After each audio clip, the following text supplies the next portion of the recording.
If I Should Die by Donevy Westphal.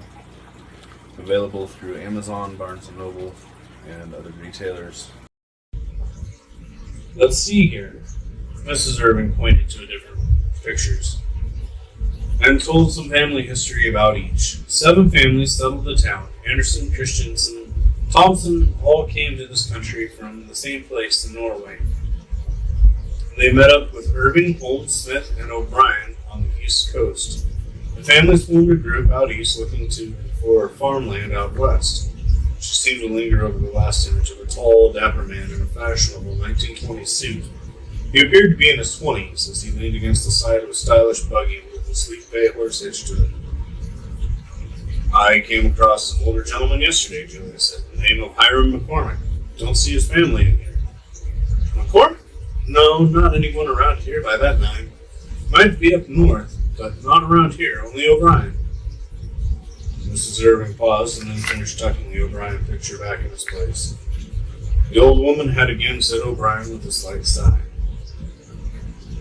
Which ones would be the most interesting? He pointed to the pictures.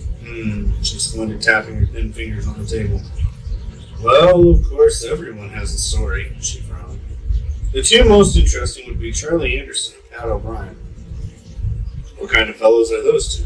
The old woman pounced like a chicken on a bug. Charlie Anderson. Now, if you want stories, Charlie's the man. A smile danced across her wrinkled face.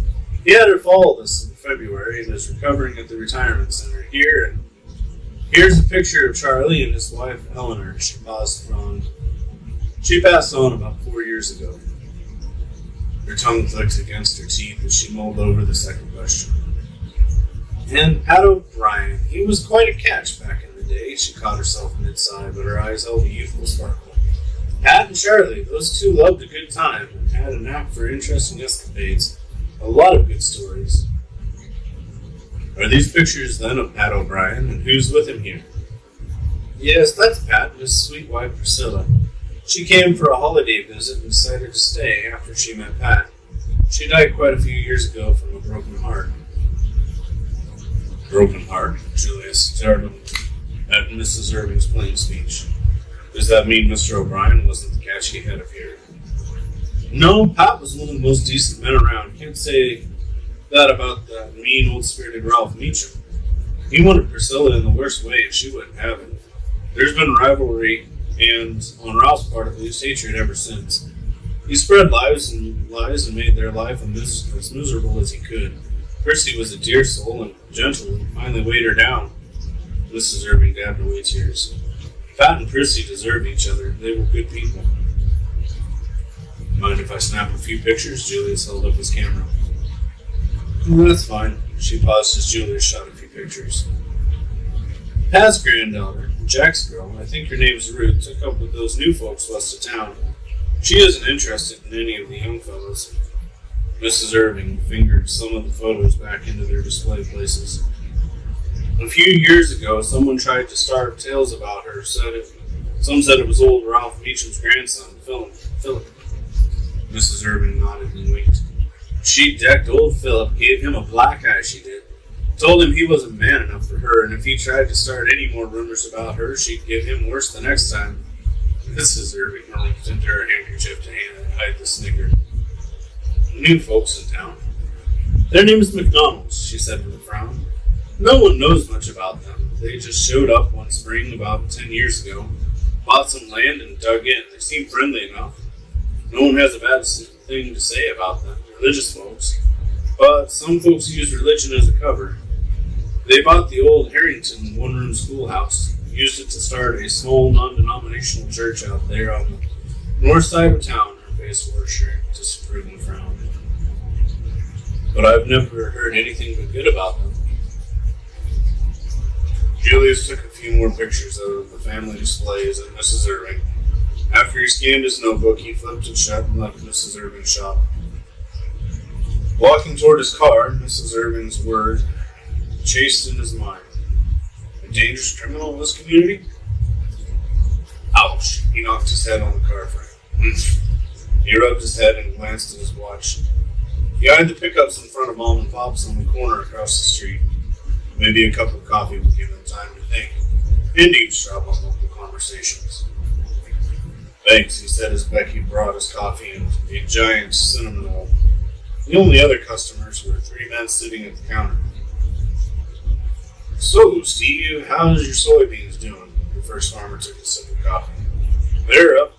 You plant any corn this year? Mostly corn, only 100 acres of beans this year. Think prices will go up? Hopefully. What about you, Jack?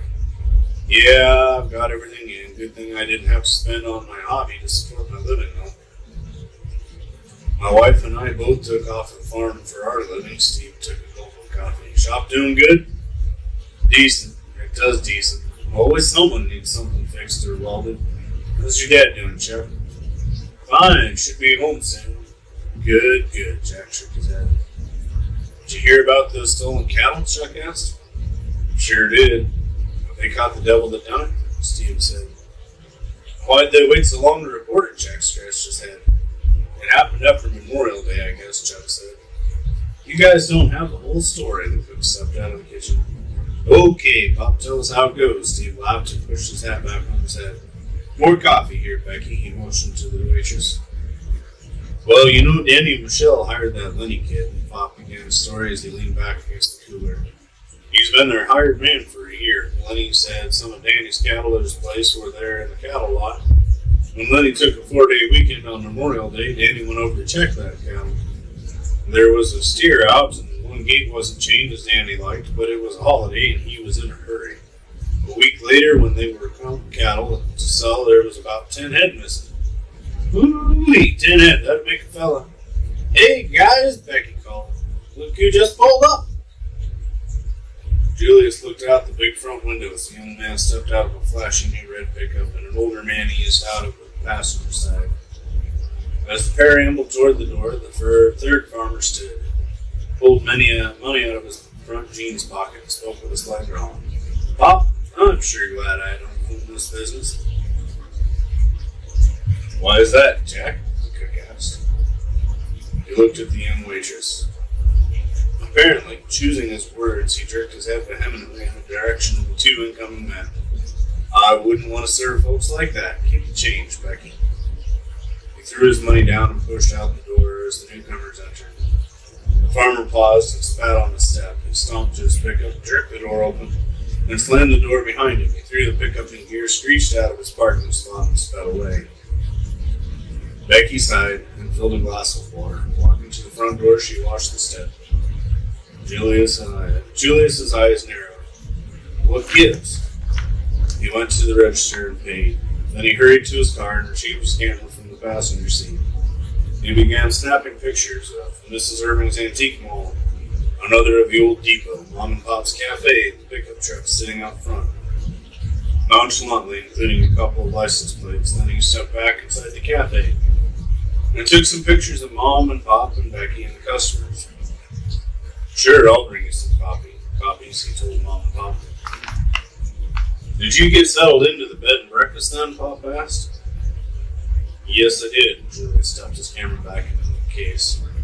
The younger man of the 2 newcomers glared at him. Well, I gotta run, or I'll be late for my next appointment. Thanks. He threw his camera case into the passenger seat. Ouch! He whacked his head in his haste. Come on! Started round and the motor sputtered, then roared. Julius backed out and shoved his foot to the floorboard. In his rearview mirror, he saw the red pickup backing out of his face.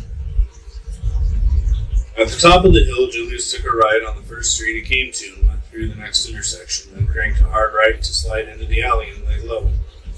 The red pickup idled down the street he had just spun off of and screeched to a halt. The backup lights came on, and Julius gunned the motor and shot forward. Just out of the alley, he turned a hard right, and taking the same street that had brought him there, he went left down another alley and nosed in behind a garbage dumpster. Oh, good Lord, he muttered as the red pickup crawled down the street in front of him. How do you hide in a white car? He backed up and pulled out of the alley. Back at Main Street, he chugged to the top of the hill and took a left turn. The street should turn to gravel up here, and an acre of trees grew on this side of town if yesterday's casing of Peter River served him right. Julius coasted into a growth of shrubs bordering what looked to be the abandoned property. Some pink and white hydrangea bushes leaned against a broken trellis, and several clumps of orange daylilies peeked through the overgrown grass. With a bit of luck, he would be out of sight here,